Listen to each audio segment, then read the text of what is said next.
The vintage Cabernet Sauvignon cost $4,000 a bottle, but as it dripped from Ilara's hair, staining her white dress a violent crimson, it signaled something far more expensive, the total bankruptcy of the Sterling dynasty. The entire ballroom went silent. Victoria Sterling, the woman holding the empty glass, stood with a cruel smirk, believing she had just put her beggar of a daughter-in-law in her place.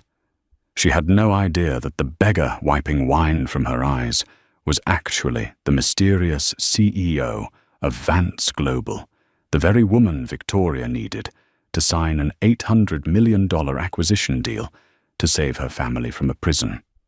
Revenge is a dish best served cold, but in this case, it started with a glass of red wine. The morning sun filtered through the high-arched windows of the Sterling estate in Connecticut, illuminating dust motes that danced in the air, but it did little to warm the chilling atmosphere inside the breakfast nook. Ilara sat at the far end of the long mahogany table, nursing a cup of lukewarm tea. She was 26, with striking green eyes that usually held a spark of intelligence. But in this house, she learned to keep them lowered. To the outside world, the Sterlings were royalty titans of the shipping industry. To Ilara, they were jailers. "Julian, honestly tell your wife to stop clinking her spoon. It's sounding like a construction site in here." Victoria Sterling snapped, not even looking up from her tablet. Victoria was a woman of 58 who fought the aging process with the ferocity of a cornered animal. Her face was pulled tight, her hair a perfect helmet of blonde, and her eyes were like chips of blue ice. Julian Sterling, Ilara's husband, sighed, rubbing his temples. He was handsome in a soft, pliable way, the kind of man who had never had to fight for anything in his life, because his mother fought all his battles for him. "Mom, she's just stirring her tea," Julian muttered, though he didn't look at Ilara either. "She's existing too loudly," Victoria corrected, finally glancing at Ilara with a look of pure disdain. "Ilara didn't. I ask you to steam my emerald silk gown for tonight. The gala is in 6 hours. Or is that too complicated for someone with your background?" Ilara slowly placed her spoon down. "I steamed it an hour ago, Victoria. It's hanging in your dressing room." "Mrs. Sterling," Victoria corrected sharply. "You might have tricked my son into a marriage license, but you haven't earned the right to call me by my first name. You are a guest in this house until Julian comes to his senses." Ilara's grip on the teacup tightened. It had been 2 years of this. 2 years of playing the role of the penniless orphan, the struggling graphic designer who had lucked into the Sterling fortune. Victoria made sure to remind her every day that she brought nothing to the table. If only she knew. If only Victoria knew that Ilara Smith was actually Ilara Vance, the estranged granddaughter of the late industrialist Arthur Vance. When Arthur died 3 years ago, he left his entire conglomerate, Vance Global, to Ilara. She controlled assets worth billions. She owned the banks the Sterlings owed money to. She owned the land their factories stood on. But she had kept it a secret. She wanted to be loved for herself, not her net worth. When she met Julian, he seemed different, kind, gentle. But as soon as the ring was on her finger and they moved into the family estate, the toxicity of the Sterling dynamic had consumed him. "The gala tonight is critical," Julian said, his voice trembling slightly. "We can't have any drama, Mum. The representatives from Vance Global are going to be there. If we don't close this $800 million buyout, Sterling shipping is finished.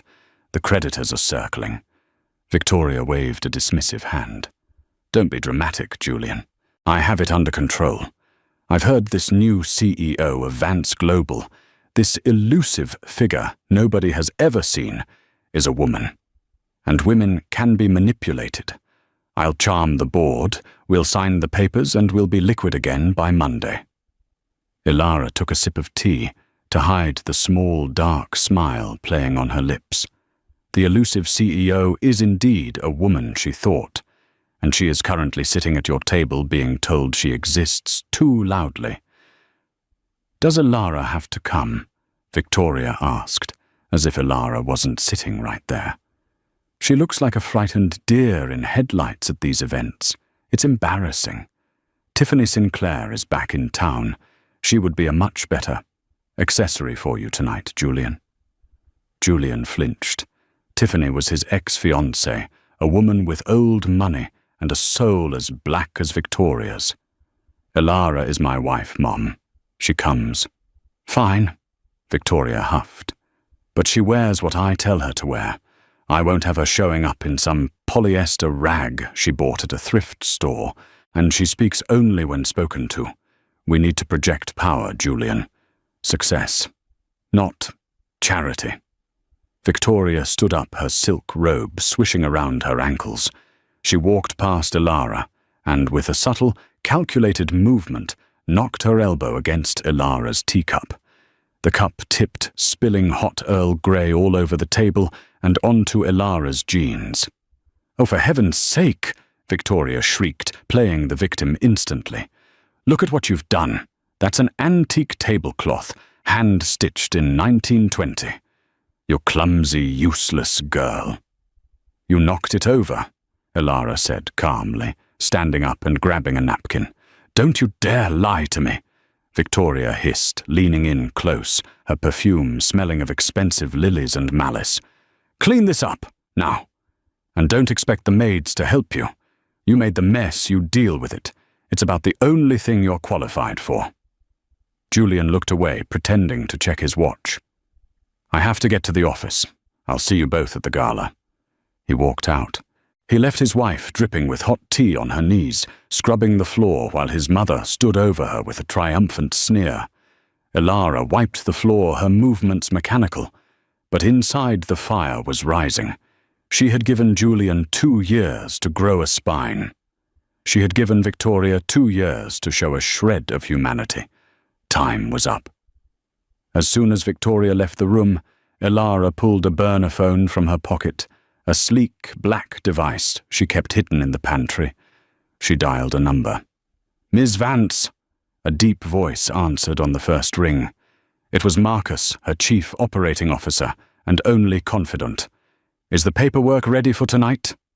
"Marcus," Elara asked, her voice shedding the meek tremble she used around Victoria and shifting into the icy command of a CEO. "It is prepared exactly as you instructed. The acquisition is structured as a hostile takeover, disguised as a merger. The moment you sign, you own 51% of Sterling Shipping. We have the leverage and the board." They are flying in. They know you will be revealing yourself tonight. They are anxious to see how Mrs. Sterling reacts. Elara looked down at the tea stain on her knee. "She's worried about what I'm going to wear tonight. Make sure the package I ordered is delivered to the service entrance at 5:00 p.m. I want to look the part when I take everything she has." "Understood. Good hunting, Ms. Vance." Elara hung up and stood. She wasn't just going to a party tonight. She was going to an execution, and she was the one holding the axe. The hours leading up to the Sterling Annual Charity Gala were a masterclass in psychological warfare. The house was a flurry of activity stylists, makeup artists, and jewelers streaming in and out of Victoria's wing of the mansion. Elara naturally was excluded from this. She sat in the small guest bedroom that had been converted into her office, though Victoria insisted she had no real work to do, staring at the clock. At 4:30 p.m., Victoria barged in without knocking, holding a dress bag that looked like it had been retrieved from the back of a dusty closet. "Here," Victoria said, tossing the bag onto the bed. "I found this. It's one of Tiffany's old bridesmaids' dresses from 5 years ago. It's a bit dated, but it should fit your common frame. Try not to rip it." Elara unzipped the bag. It was a hideous shade of puce green with excessive ruffles that would make her look like a wilted cabbage. It was a deliberate attempt to make her look ridiculous next to the glamorous elite. "Thank you, Victoria," Ilara said neutrally. "And do something with your hair," Victoria commanded, checking her reflection in the mirror. "Pull it back. Tight. We don't need your frizz distracting the investors. Tonight is about the Vance Global deal. If you embarrass me in front of the Vance representatives, I will ensure you are on the street before midnight." "I understand. The Vance deal is very important to you." "Important." Victoria laughed a cold, sharp sound. "It's life or death, you foolish girl. We need that cash injection. I've heard the Vance CEO is coming personally. I intend to charm her wine, her and dine her until she hands over the check. I've even prepared a speech about family values. Irony isn't your strong suit, is it?" "Family values," Ilara repeated. "I'm sure she'll be very interested in your views on that." Victoria narrowed her eyes, sensing a strange undertone, but dismissed it. Ilara was too mousy to be sarcastic. "Just get dressed. The limousine leaves in an hour. You're taking the second car with the assistants. I need the main car for myself and Julian to discuss strategy." Victoria swept out of the room. 30 minutes later, Ilara's phone buzzed. Her package had arrived at the service entrance. She slipped downstairs, avoiding the staff, and retrieved a sleek, matte black garment bag stamped with the logo of House of Givenchy. Beside it was a small, velvet-lined box containing a set of diamond and sapphire earrings from Cartier jewelry she had bought with her own money the Sterlings didn't know existed. She returned to her room and locked the door. She looked at the puce green dress Victoria had given her and unceremoniously shoved it into the trash can. She showered, scrubbing off the scent of the cleaning chemicals she'd been forced to use earlier.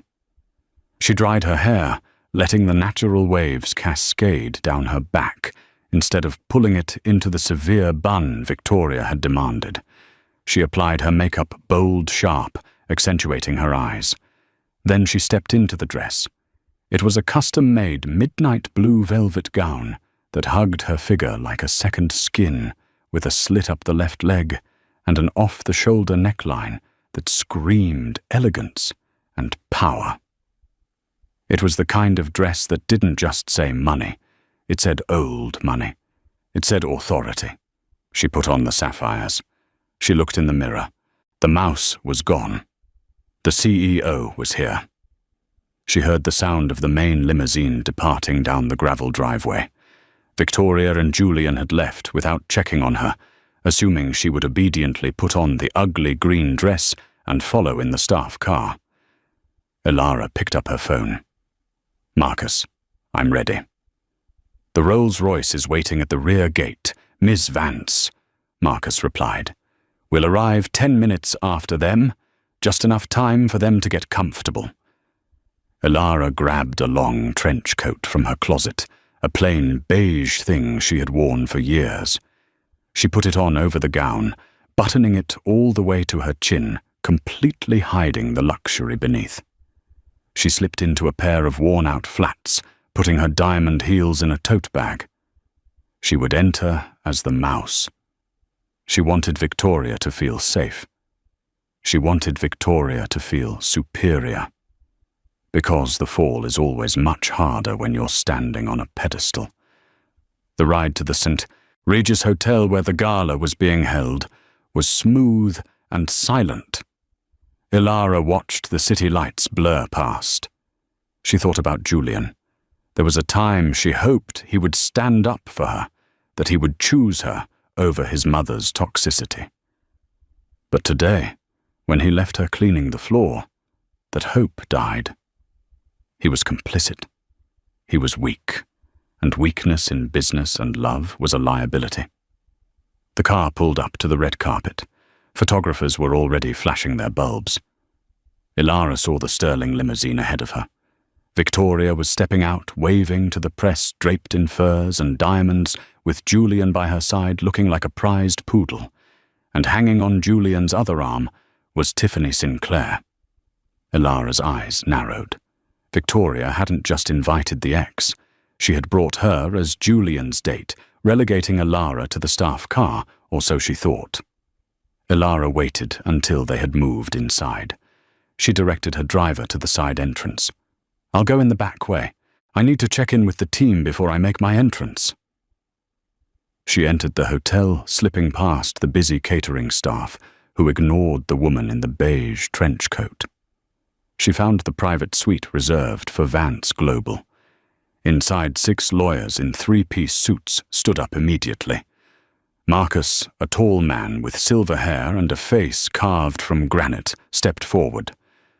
"Madam President," he said, bowing slightly. "The sterling financial reports are open on the screen. It's worse than we thought. They have been embezzling from the employee pension fund to maintain their lifestyle." Ilara stared at the screen. Rage, cold and hard, settled in her chest. "They're stealing from their workers to buy antique tablecloths." "Yes. If you sign the deal tonight, we assume that liability. Unless we expose it," Ilara finished, "and force a restructuring that strips them of executive power." "Exactly. But Victoria Sterling is expecting a check, not an audit." Ilara unbuttoned the trench coat, letting it fall to the floor, revealing the midnight blue gown and the sapphires sparkling under the suite's chandelier. She stepped into her diamond heels, transforming instantly into a vision of intimidating beauty.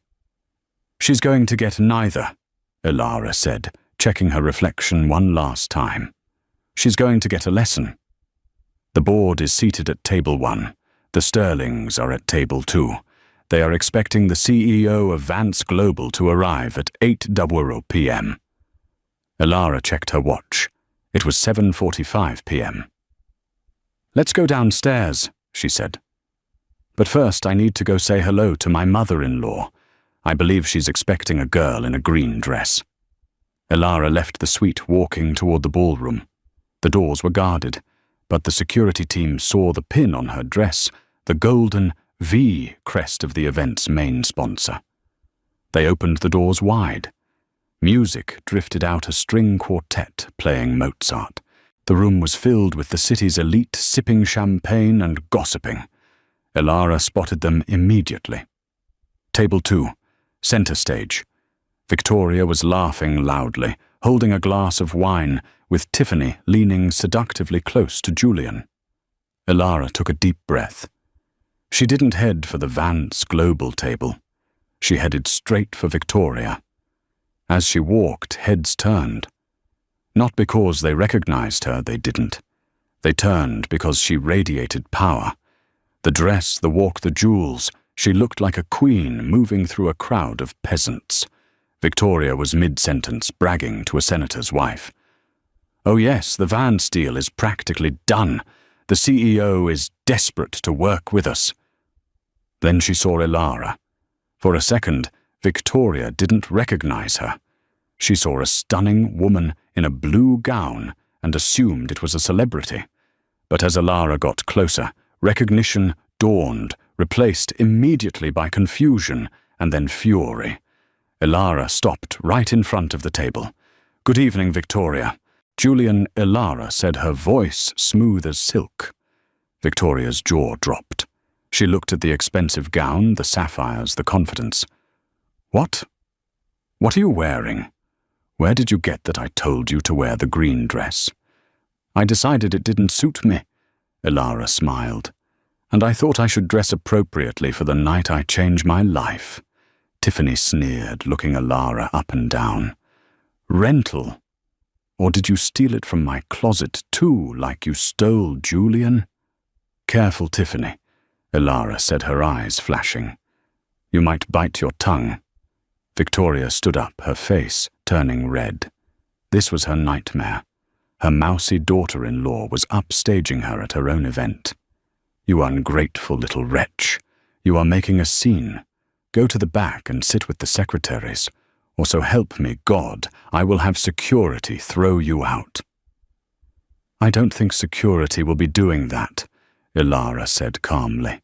"You think you're special because you put on a fancy dress."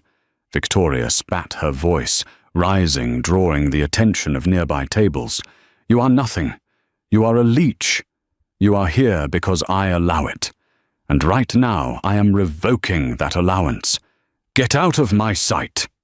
"No," Ilara said, a simple, quiet word that rang like a bell. Victoria trembled with rage. She reached for her wine glass, the $4,000 Cabernet. "I said, get out." She didn't wait for a response. In a moment of pure elitist spite, thinking she could wash away this nuisance, as she had the tea earlier that morning, Victoria threw the contents of the glass forward. The red liquid splashed across Ilara's face, dripping down the expensive blue velvet, soaking into her hair. The music stopped. The ballroom went deathly silent. Victoria smirked, holding the empty glass. "Now look at you. Trash. Just like I said." Ilara stood still. She didn't scream. She didn't cry. She slowly raised a hand and wiped the wine from her cheek. She looked at the red smear on her fingers. Then she looked at the entrance of the ballroom, where Marcus and the 6 lawyers had just entered. They were staring at the scene in horror. Ilara looked back at Victoria, her green eyes piercing through the wine stains. "That," Ilara whispered loud enough for the silent room to hear, "was an $800 million mistake." The silence in the St. Regis ballroom was heavy, suffocating. It was the kind of silence that usually precedes a natural disaster. 300 of the city's wealthiest socialites, business tycoons and politicians were frozen, their eyes locked on the tableau at table 2. Wine dripped from Ilara's chin. It stained the midnight blue velvet of her bodice, a deep, bruised purple. It ran down her arm, pooling on the expensive linen tablecloth. Victoria Sterling stood with her hand still extended, the empty glass clutched in her manicured fingers. Her chest heaved with the adrenaline of her cruelty. She looked around the room, expecting nodding approval, expecting her peers to join her in scorning the intruder. Instead, she saw shock. She saw the senator's wife cover her mouth. She saw the waitstaff pause mid-step. "Well," Victoria's voice shrilled, cracking the silence. "Why is everyone staring? The trash needed to be taken out. I merely accelerated the process." Julian sat frozen, his face pale. He looked at his wife, soaked, humiliated, and for a fleeting second, shame flickered in his eyes. He reached for a napkin. "Ilara, He started, his hand shaking. "Don't you dare, Julian," Victoria snapped, slapping his hand away. "She brought this on herself. Look at her, standing there like a wet dog. Go on, girl. Run away. Go cry in the parking lot." Ilara didn't move. She didn't run. She didn't even blink. She slowly reached into her clutch, pulled out a small, compact mirror, and checked her reflection. The wine had ruined her makeup, but it hadn't touched the fire in her eyes. "You really should learn to control your temper. Victoria," Ilara said, her voice terrifyingly calm. "It's bad for business." "Business?" Tiffany Sinclair laughed, a nervous, high-pitched sound. "What would you know about business? You're a graphic designer who can't even afford a dress without Julian's credit card." "Is that so?" Ilara asked softly. At that moment, the double doors at the far end of the ballroom swung open again. But this wasn't a guest arriving late. It was a procession. Marcus, the silver-haired COO of Vance Global, walked with a purposeful, predatory stride. Flanking him were the 6 lawyers carrying briefcases that looked like weapons. Behind them came 4 large men in dark suits, with earpieces, private security, far more imposing than the hotel staff. The crowd parted for them like the Red Sea. The energy in the room shifted instantly. Everyone knew who these men were. They were the executioners from Vance Global, the people holding the fate of the Sterling Empire in their hands. Victoria's face lit up, masking her earlier rage with a practiced plastic smile. She smoothed her dress, oblivious to the fact that she was still holding the wine glass. "Ah, the delegation," Victoria announced, turning her back on Ilara. "Finally, gentlemen, welcome. I apologize for the little domestic disturbance. Just a disgruntled relative. Please ignore her. Come sit, let's discuss the future." She gestured grandly to the empty seats at her table. Marcus didn't look at her. He walked straight past Victoria's outstretched hand. He walked past Julian, who was cowering in his seat. He walked past Tiffany, who was checking her lipstick. He stopped directly in front of Ilara. The room gasped. Marcus took a white silk handkerchief from his breast pocket. With a gesture of profound respect, he offered it to the woman dripping with wine. "Madam President," Marcus said, his deep voice carrying to the back of the room, "I apologize for the delay. We were reviewing the final compliance reports." Ilara took the handkerchief and dabbed her cheek. "Thank you, Marcus. Did you see the arrival?" "I did, Mum," Marcus replied, his eyes cold as he glanced at Victoria. "We have the footage from the security cameras. It will serve as excellent evidence for the assault charges, should you wish to press them." Victoria's smile faltered. Her brain couldn't process the image in front of her. The powerful executive from Vance Global was bowing to her daughter-in-law. "Excuse me." Victoria laughed, nervously stepping between them. "Sir, I think there's been a mistake. That is Ilara. She's nobody. I am Victoria Sterling. I am the one you're here to meet. I am the owner of Sterling Shipping." Marcus slowly turned his head to look at Victoria. He looked at her like one might look at a bug on a windshield. "We are not here to meet you, Mrs. Sterling," Marcus said. "We report to the CEO of Vance Global, and we generally prefer our CEO not to be marinated in cheap Cabernet." "CEO," Victoria whispered. "But the CEO is a Vance, the granddaughter of Arthur Vance." Ilara stepped forward. The heels of her diamond shoes clicked ominously on the marble floor. She dropped the wine-soaked handkerchief onto Julian's lap. "My name," Ilara said, her voice projecting clear and strong, "is Ilara Vance. Arthur was my grandfather. And for the last 2 years, while you treated me like a servant in your home, I have owned the bank that holds your mortgage, the firm that insures your ships, and as of this morning, I own the debt that is keeping you out of federal prison." The color drained from Victoria's face so fast she looked like a corpse. "No," Julian stammered, standing up. "Ilara, that's impossible. You're from Ohio. You said your parents were teachers." "My parents were teachers," Ilara corrected, looking at her husband with pity. "They walked away from the family fortune. But when they died, it passed to me. I wanted a normal life, Julian. I wanted to be loved for who I was, not what I owned. I thought you were the one." She looked at the wine stain on her dress. "I see now how wrong I was." The revelation hung in the air, vibrating with tension. The whispers started instantly, a low roar of gossip spreading like wildfire. Ilara Vance, the heiress, the secret billionaire. Victoria was shaking. Her world was tilting on its axis. "This is a lie," she hissed, though her voice lacked conviction. "It's a prank. You hired these actors. You think you can humiliate me." "Marcus," Ilara said, ignoring Victoria completely. "Set up the display." "Yes, ma'am." One of the lawyers opened a briefcase and connected a tablet to the ballroom's main projection system. The massive screen behind the stage, usually reserved for charity videos and donor lists, flickered to life. Instead of a montage of smiling children, a complex financial spreadsheet appeared. Its headers were red, blood red. Elara walked up the stairs to the stage. She didn't need a microphone.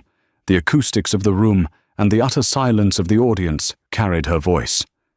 But she took the podium anyway.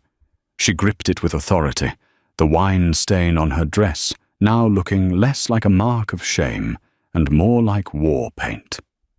"Ladies and gentlemen," Elara began, addressing the room, "I apologize for the interruption to your evening, but since my mother-in-law was so eager to discuss business in public, I think it's only fair we finish the conversation." She pointed to the screen. "This is the current balance sheet of Sterling Shipping. As you can see, the company is not just insolvent, it is hemorrhaging cash, $300 million in debt, assets leveraged at 150%. A gasp went through the crowd. Sterling Shipping was supposed to be a pillar of the industry.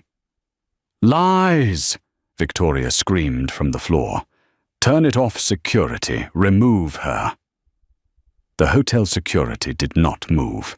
They were watching the Vance Global bodyguards, who stood like stone statues at the base of the stage. "But bad business is one thing," Elara continued, her voice hardening. "Fraud is another." She swiped her finger across a tablet Marcus had handed her. The screen changed. It showed bank transfers.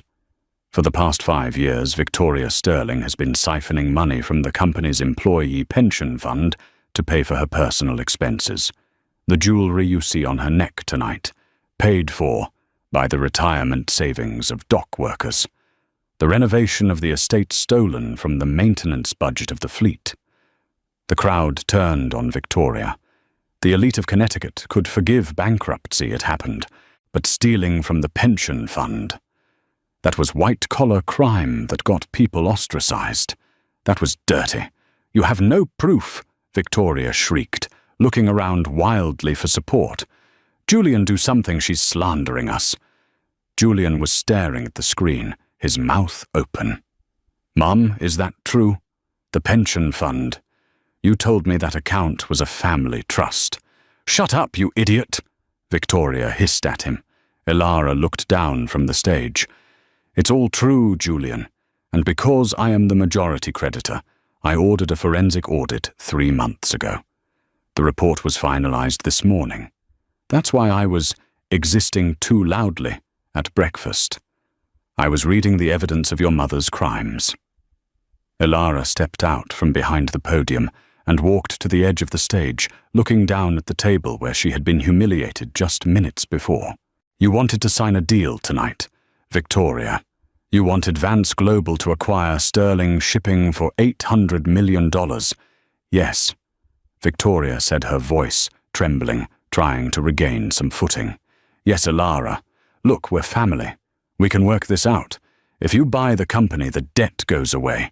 We can restructure. I can step down as CEO. Julian can take over. We can keep this in the family." Victoria's desperation was palpable. She was bargaining for her life. Elara laughed. It was a dry, humorless sound. "You don't understand, Victoria. There is no deal. There never was an acquisition offer." "What?" Julian asked, stepping forward. "But the paperwork, the meetings." "It was a trap," Elara said simply. "I bought your debt so that no one else could. I cornered you. I wanted to see if when the pressure was on you would treat me with even a shred of decency. I wanted to see if my husband would protect me or sell me out for a payout."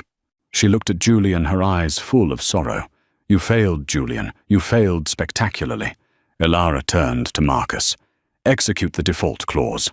Marcus nodded and typed a command on his phone. A loud ping echoed from Julian's pocket, then Victoria's, then Tiffany's. It was the sound of notifications arriving simultaneously. Julian pulled out his phone. His face went grey. "My accounts, they're frozen. All of them." Victoria checked hers. "My credit cards, cancelled." Elara stood tall on the stage. "As the primary creditor, Vance Global has just called in the loans.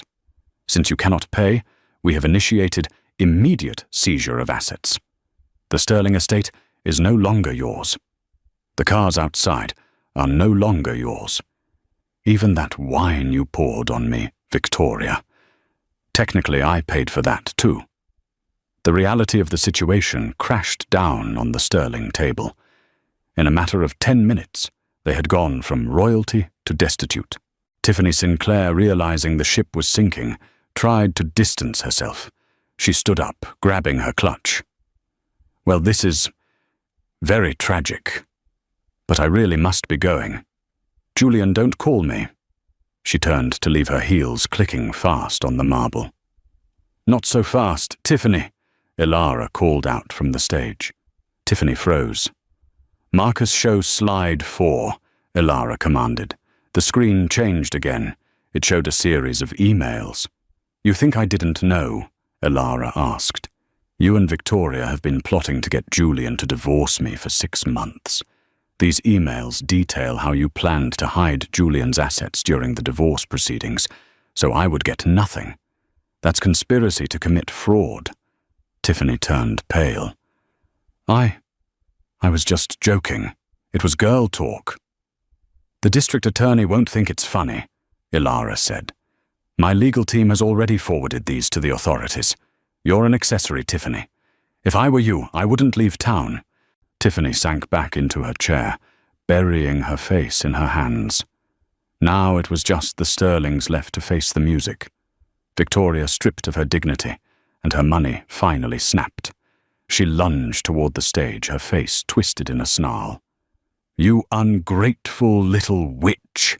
After everything I did for you, I gave you a roof over your head. I let you eat at my table. 2 of the Vance security guards stepped forward, blocking her path effortlessly. Victoria bounced off them, stumbling back. You didn't give me a roof, Ilara said, her voice dropping to a whisper that was somehow louder than her shouting.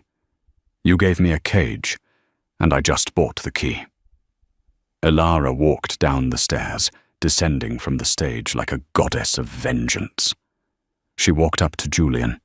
He looked at her, tears streaming down his face. Ilara, please. I didn't know about the fraud. I didn't know she was stealing.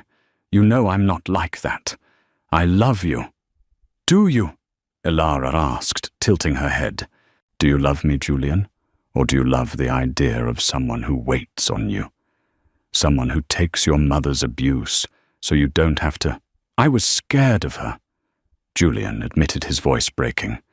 She's controlling. You know that. But we can start over. Now that I know who you are. Now that we have the money. Ilara recoiled as if he had slapped her. That is exactly the problem, Julian. Now that we have the money. You didn't respect me when I was poor.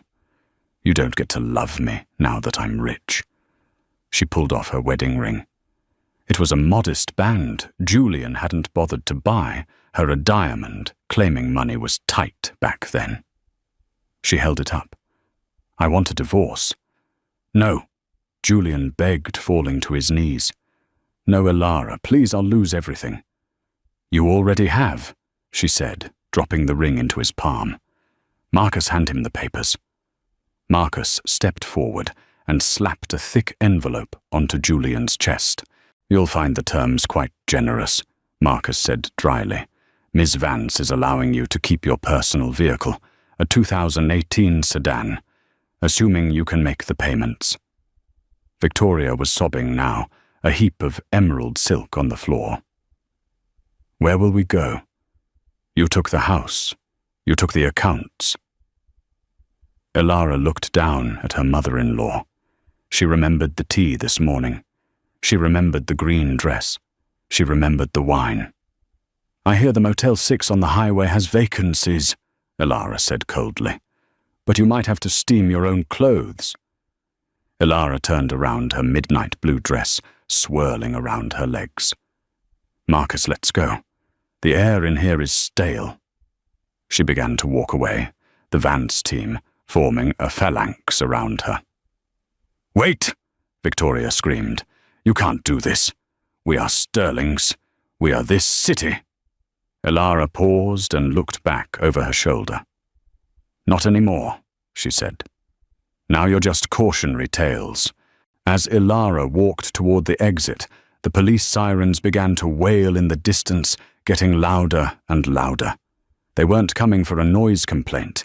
They were coming for the embezzlement. But just as Elara reached the doors, a man in a tuxedo stepped out from the crowd. It was Arthur Vance's old attorney, a man named Sterling's rival, Mr. Henderson. "Ms. Vance," Henderson said, blocking her path. He looked grim. "There is one problem." Elara stopped. "What is it, Henderson?" "The acquisition," he said quietly, so only she could hear. "The deal. Victoria signed a clause yesterday that you might have missed in the audit. A poison pill protocol attached to the land rights." Elara frowned. "Explain." "If the company goes bankrupt," Henderson whispered, "the land doesn't go to the creditors. It reverts to the state, and the environmental cleanup liability, it transfers to the majority shareholder personally." Elara's eyes widened. If she seized the company now, she wouldn't just be taking their assets. She would be inheriting a toxic waste cleanup bill that could bankrupt even Vance Global. Victoria, in her incompetence, had rigged the ship to blow up if it ever sank. Elara looked back at Victoria, who was being handcuffed by the arriving police officers. Victoria didn't know about the clause. She was too stupid to understand it, but she had accidentally laid one final trap. Elara had to make a choice. Destroy the Sterlings and take a billion-dollar hit, or save the company to save herself, effectively keeping Julian and Victoria out of total ruin. She looked at Marcus. "Get the legal team in the car. Now, we have a new problem." The back of the Rolls-Royce was silent, save for the hum of the tires on the asphalt. The euphoria of the ballroom reveal had evaporated, replaced by a thick, suffocating tension. Elara sat with her laptop open, the blue light illuminating her face. She was still wearing the wine-stained gown, a stark reminder of the night's chaos. Beside her, Henderson, the attorney who had delivered the bad news, looked grim. "Walk me through it again, Henderson," Elara said, rubbing her temples. "How did we miss this?" "It wasn't in the digital files, Ms. Vance," Henderson explained, his voice low. "Victoria Sterling is old-fashioned. She kept a physical ledger for the land deeds of the old shipyard, the Sterling Point facility. It turns out that facility was built on a chemical dumping ground in the 80s. The EPA didn't know about it because the Sterlings buried the reports." Marcus, sitting opposite them, swore softly. "And the poison pill." "Victoria signed a clause with the local municipality 5 years ago to get a tax break," Henderson continued. "It states that if Sterling Shipping ever changes majority ownership or declares bankruptcy, the grandfather clause, protecting them from environmental liability, is voided. The new owner must pay for a total soil remediation immediately." "How much?" Elara asked. Henderson hesitated.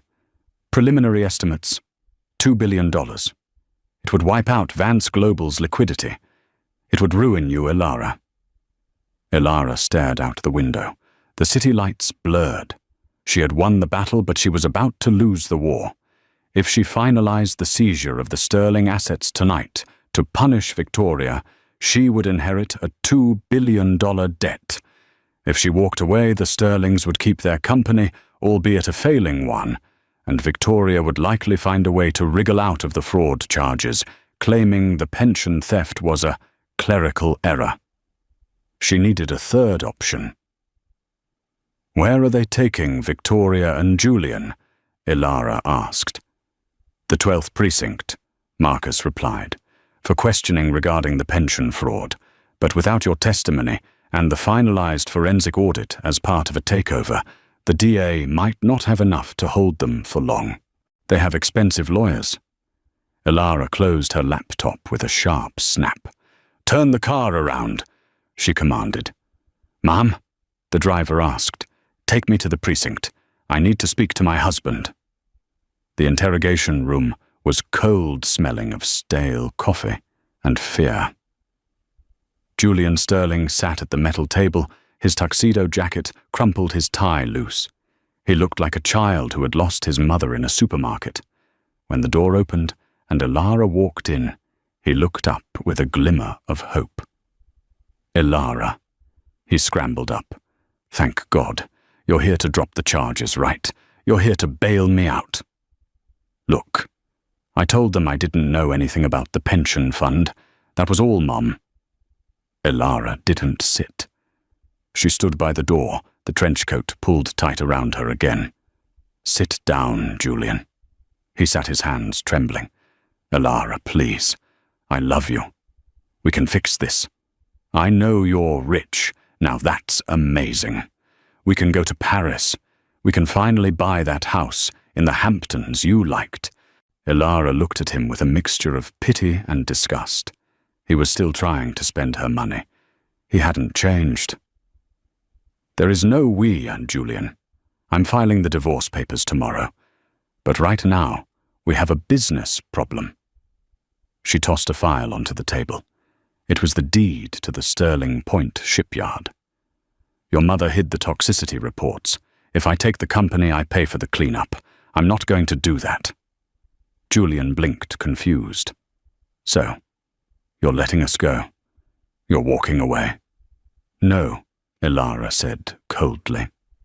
"If I walk away, the company goes bankrupt anyway, and you and your mother go to prison for fraud. But I have a proposal."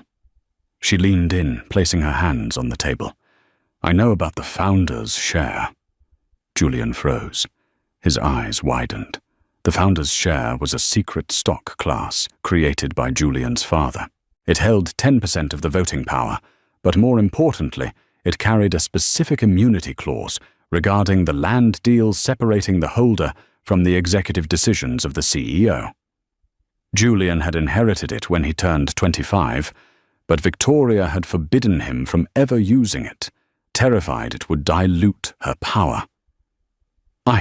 I can't use that," Julian stammered. "Mum said never to touch it." "Your mother is in the cell next door, facing 20 years for embezzlement," Elara said. "She doesn't control you anymore, Julian. Unless you want her to." Elara pulled a document from her bag. "This is a transfer of authority. You sign the founder's share over to me. This gives me the legal standing to fire the CEO, your mother, before I acquire the company. If I fire her for gross negligence regarding the environmental cover-up, the liability stays with her personal estate, not the company." Julian's mouth fell open. "You want me to pin the $2 billion on Mum? She did the crime, Julian. She hid the waste. Why should Vance Global pay for it? Why should I pay for it? But if I sign this, she'll be destitute. They'll take everything she has. The offshore accounts, the jewelry, the hidden properties. She'll have nothing. And if you don't sign it," Elara said softly, "I will let the DA know that you co-signed the checks for the pension fund withdrawals. I saw your signature, Julian. You weren't innocent. You were compliant." Julian went pale. "I can grant you immunity." "Julian," Elara offered the final twist of the knife. "Sign the share to me. Help me destroy her, and I will ensure you walk out of here tonight. You won't have the Sterling fortune, but you'll have your freedom." Julian looked at the pen. He looked at the mirror behind which he knew detectives were watching. He thought about his mother, her screaming her controlling nature, the way she had humiliated him for years. Then he thought about prison. "She always called me weak," Julian whispered, picking up the pen. "She was right," Elara said. Julian signed the paper. The morning sun hit the steps of the courthouse, blinding the swarm of paparazzi that had gathered. The news had broken overnight. The Sterling Empire had fallen. Victoria Sterling was being led out in handcuffs, but not to a waiting limousine. She was being transferred to a federal detention center. She wore an orange jumpsuit that clashed horribly with her pale, shocked complexion. As she reached the bottom of the stairs, she saw them. Elara stood by her Rolls-Royce, looking impeccable, in a white business suit, sharp, clean, and victorious. Standing a few feet away was Julian, looking disheveled, holding a small duffel bag. Victoria lunged toward them, restrained by the marshals. "Julian!" she screamed. Tell them it's a mistake. Get the lawyers." Julian couldn't look her in the eye. He stared at his shoes. "He can't help you, Victoria," Elara said, her voice cutting through the noise of the camera shutters. "He gave up his founder's share. I own the company now. And I've already terminated you for cause." Victoria stopped struggling. She looked at her son. The realization hit her like a physical blow. "You," she hissed at Julian, "you traitor! You spineless little worm! I gave you everything. You gave me nothing," Julian suddenly shouted, his voice cracking. He looked up, tears in his eyes. "You made me a joke. You made me hate my own wife. You made me a criminal. I made you a Sterling," Victoria spat back. "There are no Sterlings anymore," Elara interjected calmly. "The name is toxic, literally and figuratively. As of this morning, the company is being rebranded under the Vance Global umbrella. The assets are being liquidated to pay back the pension fund you stole." Elara stepped closer to Victoria, just out of reach. "Do you remember the wine, Victoria? Do you remember calling me a beggar?" Victoria glared, hatred burning in her eyes. But she said nothing. "I'm going to make sure the prison commissary is well stocked," Elara said, a faint, cold smile playing on her lips. "I hear the grape juice is terrible." The marshals shoved Victoria into the van. The door slammed shut, sealing her fate. Elara turned to Julian. He looked at her, a pathetic hope in his eyes. "So," Julian said, "it's over. She's gone." "Yes." "And us?" Julian asked, taking a step toward her. "Elara, I saved you. I signed the paper. I chose you over her." Elara looked at him. She remembered the man she thought she loved. But looking at him now, she realized he hadn't chosen her. He had chosen survival. He had sold out his own mother to save his own skin. A man who would betray his mother would eventually betray his wife again. "You chose yourself, Julian," Elara corrected him. She signaled to Marcus. The bodyguard handed Julian a set of keys. "What's this?" Julian asked. "The keys to your 2018 sedan," Elara said. "It's parked around the corner. It's fully paid off, and there's a check in the glove compartment for $5,000. That's enough for a deposit on an apartment and a few weeks of food." "5,000?" Julian gasped. "Elara, you're worth billions. We were married." "And now we're not," Elara said, turning her back on him. "My lawyers will mail you the divorce decree. Do not contact me again, Julian. If you do, I'll consider it harassment, and I'll have your immunity deal revoked." "Elara," he shouted as she walked toward the Rolls-Royce. "Elara, you can't leave me like this. I have nothing. I don't know how to work. I've never had a job." Elara paused with her hand on the car door.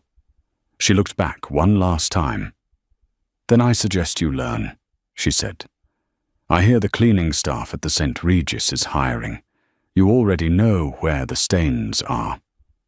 She got into the car. The heavy door thudded shut, sealing out his pleas. As the car pulled away, merging into the city traffic, Elara didn't look back. She picked up her tablet.